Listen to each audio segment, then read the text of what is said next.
Hello friends, this is Miss Debbie from Discovery Center Museum in Rockford, Illinois. In our story time today, we're going to talk about seeds. And my first book today is called One Little Seed. And it is written by Elaine Greenstein. And I'm reading it to you with permission from the Viking Penguin Group. One Little Seed. There's the beginning part of it. Isn't that pretty? Okay, here we go. One little seed. And look, the seed is in this person's hand. Look how tiny it looks in her hand. The seed is dropped in a hole. Oh, what's this down here? That's a dirt engineer, or as we know him as a worm. If you have worms in your garden, that's a really good thing because they tunnel through and make lots of room for moisture and water to be down there by the plants and the seeds so they can grow. So the one little seed is watered and loved. It's a watering can. If it doesn't rain, you have to use a watering can. The roots unfurl underground. Look at that. The seed sends roots out, and it sends this little shoot out, or sprout. It's going to poke up through the soil soon. Here it comes. The sprout unfurls above the soil. The plant stretches in the rain. Here comes the rain down from the cloud. And the little gardener is weeding and watching the plants grow, keeping the other plants away from it so it would choke the good plant out. That's called a weed. The bud bursts out finally. That's the flower part of the plant. What's that crawling on the leaf? The sun shines bright, so plants are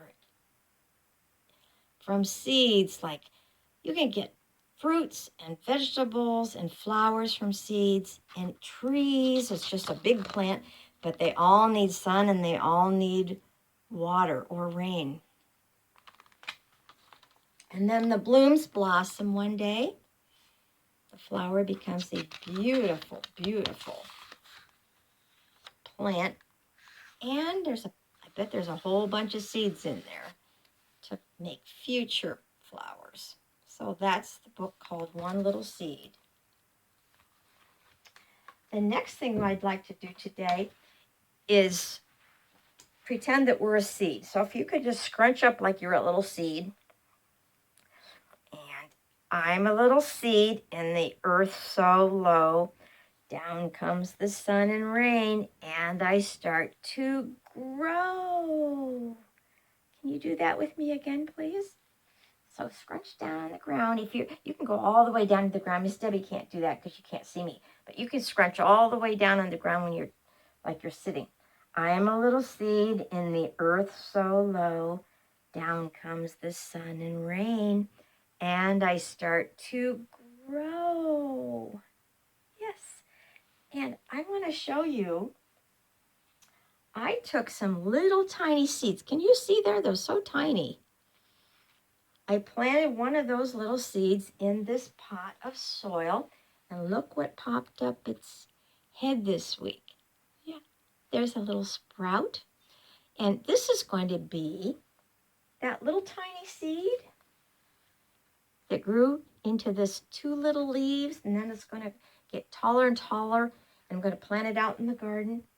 It's going to be a great big bush with flowers this big, bigger than your head, from this little tiny seed.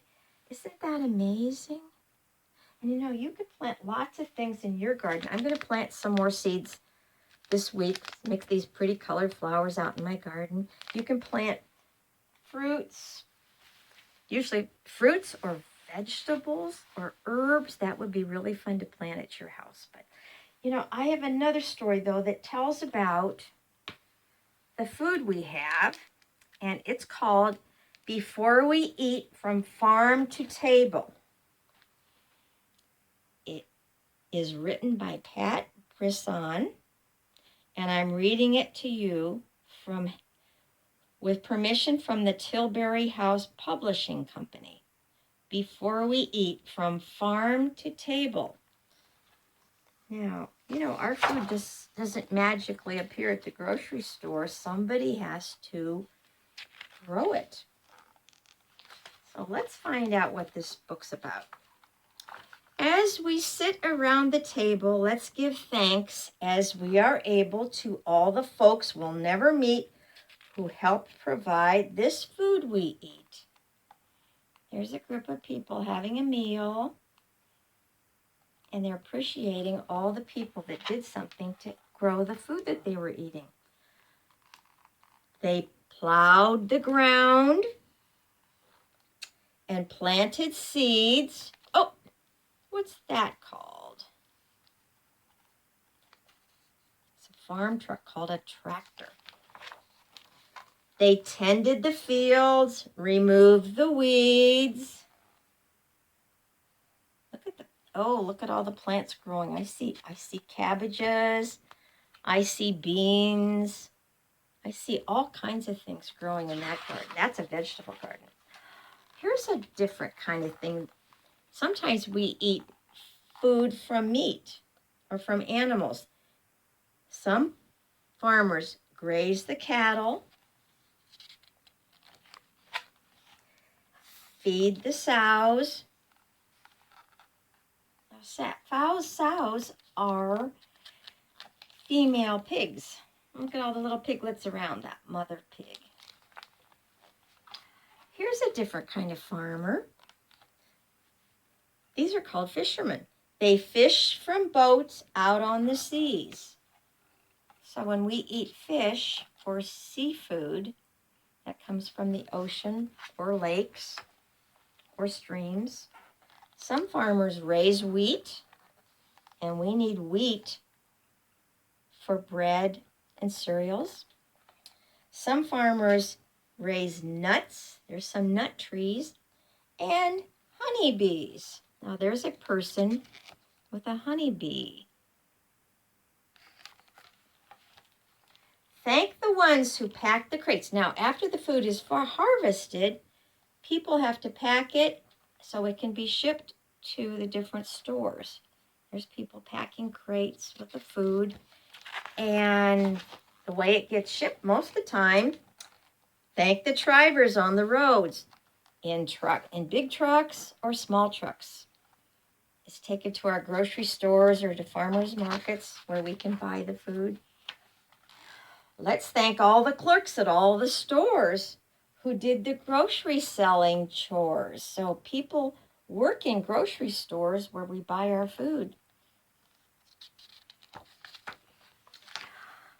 Thank the ones who bought this food. It looks like a mom bought the food at this family and she brought it home. Thank the ones who teach me gratitude. And look, it looks like the dad in that family is making some dough.